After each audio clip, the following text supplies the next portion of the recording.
like a lot of value is being put into this conference, a lot of time and energy. But tell us some about maybe the skills or some of the learning objectives or even topics that they can look forward to learning during this conference experience. Shout out to the Dream Team, by the way. We love y'all. Thanks for allowing us. And the Dream Team is our group of higher ed friends, former clients that helped us bring this together. So as we're talking about, you know, what's going to be at NAMCA, this isn't just us getting in a room together saying, hey, what do we want to talk about? So some of the skills that our Dream Team talked about and that other higher ed people talked about, public speaking, like how they can get better, how they can get comfortable, diversity and inclusion, the real. Yeah. Like breaking it down for real, like what it really means, how to navigate through this climate as a higher ed professional. Another skill is how to have difficult conversations.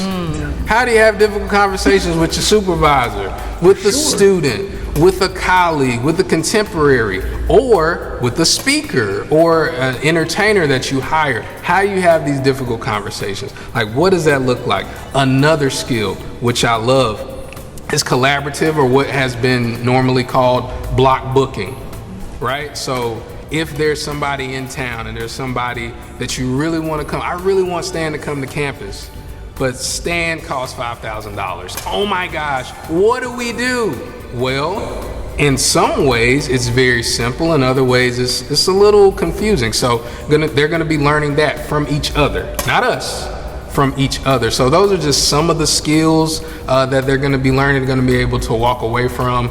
Stan, I want you to talk about the collaborative piece as far as if a higher ed professional walks into NAMCA and they walk out being a better communicator. Right. So what most people will admit to is communication is key. And sometimes there's unhappiness simply because people haven't been able to ask or put themselves in a situation to ask for what they want. And being around, let's say, professional speakers or professional communicators, this is an opportunity for them to ask questions that they've not been able to ask before, or people who have been in a space where maybe they would like to be in, where they can ask with there being no pressure or obligation associated with the ask. And sometimes it's funny, at some events it seems like there's East Coast, West Coast, you know, they're over here, the speakers over here, the advisors over here. We don't really cross paths very much. We don't walk down the same aisle together. I don't want them to know what set I'm repping, right? That's sometimes the vibe. So we really want to create an open environment to where people are comfortable, because if one person wins, everyone can win. Yes. And we want to make sure that we continue to drive our narrative of abundance. Yeah. There's more than enough. We just have to teach you how to find the enough piece. And that's, again, how I feel that higher ed professionals will leave as better communicators, is teaching them how to ask, how to present, heck, how to give that 90 second to 120 second pitch of passion, or that pitch of purpose to their supervisor.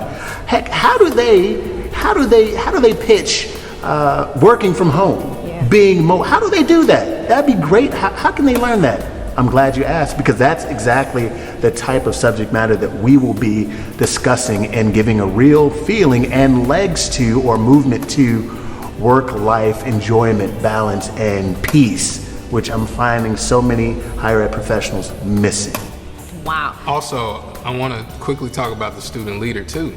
The student leader that comes will learn a skill. How do you translate, you're running your student government, you're running your student activities council, how do you translate that to business experience, to a company?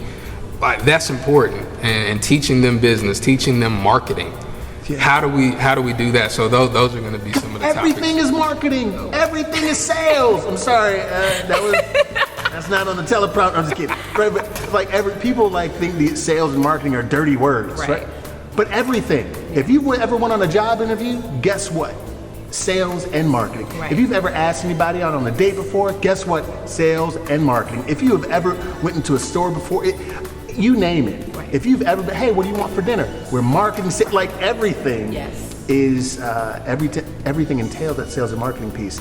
However, the way that that's taught is something that's not happening. Heck, it's not being taught in general.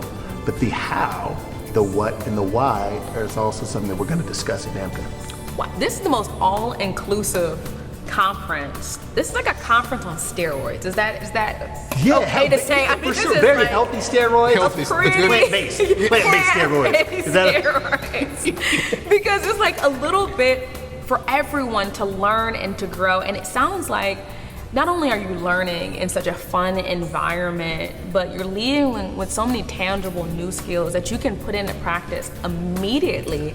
I mean, that I think is exciting in itself. You pick that up, like tangible skills, like soft skills, hard skills. We want you to leave literally like better than you came in. Right. Not to like what just happened. Like, no, like here's something Odell mentioned before. Here's that one thing. You're gonna learn, let's say 5 to 10 pieces. Yeah. Like here's this one thing you can leave with. You're gonna be better. We'll see you in 6 months again. We do this again, bam, you'll be better.